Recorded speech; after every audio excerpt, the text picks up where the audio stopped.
நமக. ஓம் சோமகா வாலேசித்த திருவடிகள் போற்றி. ஓம் பிரபதிமகா ஹத்திய வாலேசித்த சபை திருவடிகள் போற்றி போற்றி. ஓம் நம சிவாய. ஓம் சக்தி. ஐயா, ஏகாதசி சசங்கம் முடிஞ்சு வீட்டுக்கு போய் மறுநாள் விடியற் காலை 4 மணி இருந்து இந்த கண்மூடி இது தியானம் நம்மம் சொல்லி கொண்டு இருந்தேன். அதுக்கப்புறம் போய் இப்போ அடுத்த உடனே கனவு வந்தது. அங்கே கோமாதா பூஜை நடந்த இடத்துல ராமர் சீதா தேவி, ஆனால் அவங்க அங்கேருந்து இங்கே வாராங்க.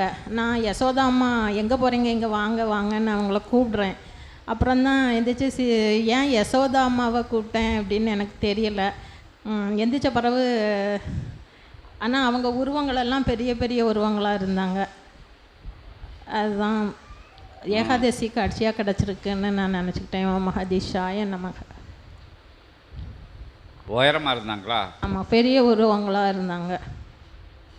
வரம் அருளும் வரம் அருளி ஆற்றல் பகிரும் அணுக்கரகம் வழங்கும் சத்யநாராயண பூஜை கண்ட சற்சங்க பெருவிழாவின் நிகழ்வு தலம் அதிலிருந்து சென்று தவத்தில் அமர்கின்ற பொழுது ஏகாதசி பெருநன்னாளில் நடந்தேறிய அற்புதமான பூஜை அது.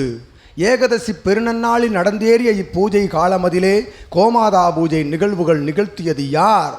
அத்தகைய குடும்பம்தான் கோமாதா பூஜையை நிகழ்த்தியது என்று அகத்தியன் உரைக்கின்றோம்.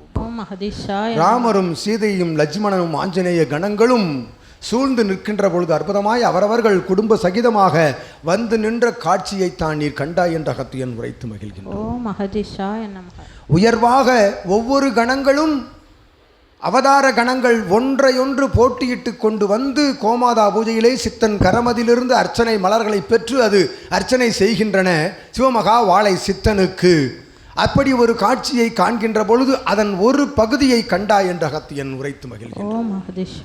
அணுக்கரக நிலையோடு பிரம்ம முகூர்த்த வேளையில் தவத்தில் அமர்கின்ற பொழுதும் தவத்தில் அமராது அயர்ந்து உறங்குகின்ற பொழுதும் வருகின்ற அற்புதமான காட்சிகள் யாவும் சீடர்களுக்கு பகிரப்படும் ஆற்றல் அணுக்கரக நிலைகளே என்று அகத்தியன் நல்ல ஆசிகள் வழங்கி மகிழ்கின்றோம். ஓம் மகதீஷாய நமக. ஓம் சோமகா வாலேசித்த தேவாய நமக.